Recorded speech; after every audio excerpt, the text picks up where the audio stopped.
The equinox falls this Saturday. Here are 3 short, scary stories to begin your week and put you in the mood for the coming season. Enjoy.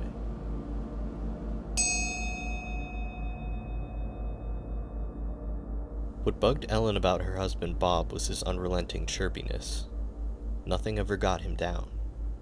He was a real-life Ned Flanders, but instead of "Oakley dokley do," Bob had his own deeply irritating catchphrase, "God loves a trier." When the roof of Bob's poorly constructed tool shed blew off in a strong wind, he ran straight outside to fix the damn thing. When another big gust blew straight through the new roof of his expensively assembled greenhouse, Bob simply shrugged and chuckled. "God loves a trier," he cried, and began sweeping up $5,000 worth of shattered glass, whilst Ellen watched with a large glass of wine. When Bob's part-time correspondence course in making money through social media turned out to be a simple scam which drained Bob and Ellen's life savings, Bob apologized to his wife. He sighed, smiled, and said those 4 moronic words which made Ellen more murderous every single time she heard them. She sank another large glass of wine, with foul thoughts swirling around in her mind.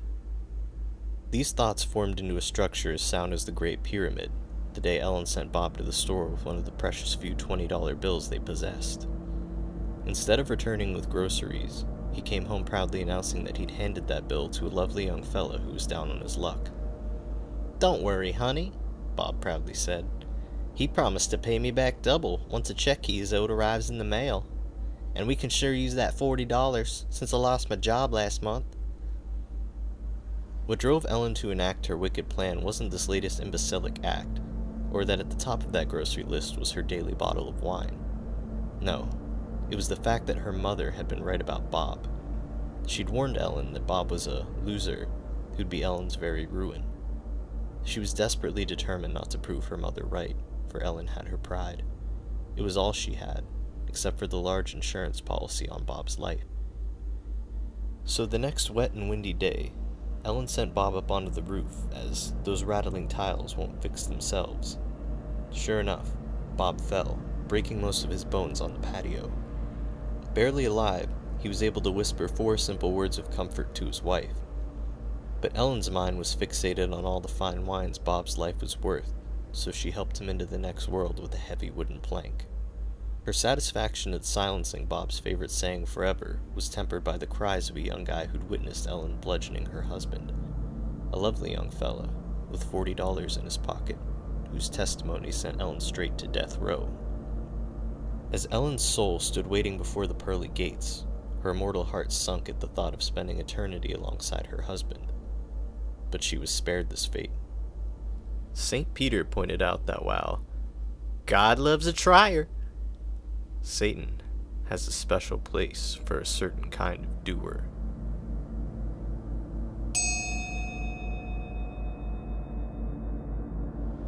James worked late most days. It was the best way to keep his mind preoccupied during hard times. He didn't particularly enjoy his job, but he was hardly qualified for anything else. He returned home in the middle of the night, barely conscious enough to drive, and even less able to drag his heavy eyes with him to bed.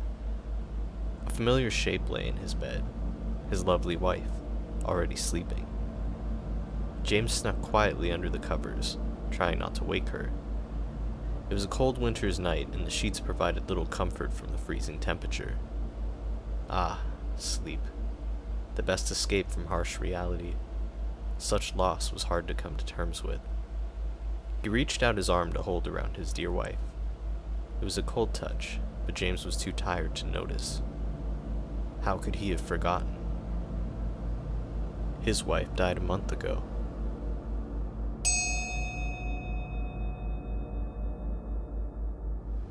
I was at his deathbed when he finally told the truth. Herbert Munnings, known to the townspeople as the Gray Man, roamed the streets late at night for as long as anyone could remember. Hideously disfigured from an accident at the munitions plant during World War II, he kept to the dark. Naturally, his reclusive nature and physical impairment made the small town people suspicious. When kids started disappearing, they became even more convinced of his malevolence. Police were called to his house, including my father, who was the chief at the time. Searches were conducted and nothing was found. Still, the people of the town shunned him and looked at him with naked suspicion, certain he was behind the disappearances. The town's children were told to stay away. He became a convenient boogeyman, used to teach kids about dangers lurking in the night.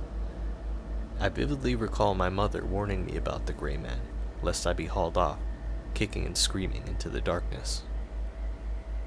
He still continued his nightly wanderings, and could be seen dressed in all gray crisscrossing the town, as if on patrol. This continued for years, until someone notified the police they hadn't seen old Herbert in a while. As the new chief, it fell to me to perform the welfare check. His house was an old tumbled-down shack at the end of Owl Marsh Road. Sagging fence posts and a confusion of thick, unmowed grass greeted me as I walked up the broken flagstones to the door.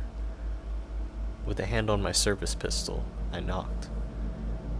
"Mr. Munnings, it's Officer Desland." Nothing. I tried the knob, and finding it unlocked, went in. The house was dark, smelling of neglect and dust, but thankfully not decomposition. I found him in the back bedroom, on a filthy bed, musty blankets piled around him. He seemed to be asleep, and I noted a slow rise and fall of his chest. I gently nudged him, and saw his rheumy eyes flutter open. "Mr. Munnings, it's me, Officer Desland. Folks in town were worried. Hadn't seen you in a while." "I know you. Your dad was a kind man," he said, collapsing into a fit of liquid coughing. "Are you okay?" I asked. He looked at me, his blue eyes clearing. "I know you all think I had something to do with those missing kids." "That's not why I'm here," I said. "Hear me out. I don't have much time. The missing kids, they were the ones I failed to protect." More coughing. "There is evil in this town. Great evil. It wants for children. It yearns for them with a terrible..." He broke off into another raspy coughing fit. "A terrible hunger. While I walked, the children were safe. It wouldn't strike if it knew I was about. I protected them. Most of them, anyway. I was sent to protect them, but there was no one to follow me." And then, as life left him and his frail body could last no longer, he whispered the words that struck fear deep in my soul. "But now, you are defenseless. All of you. All of you."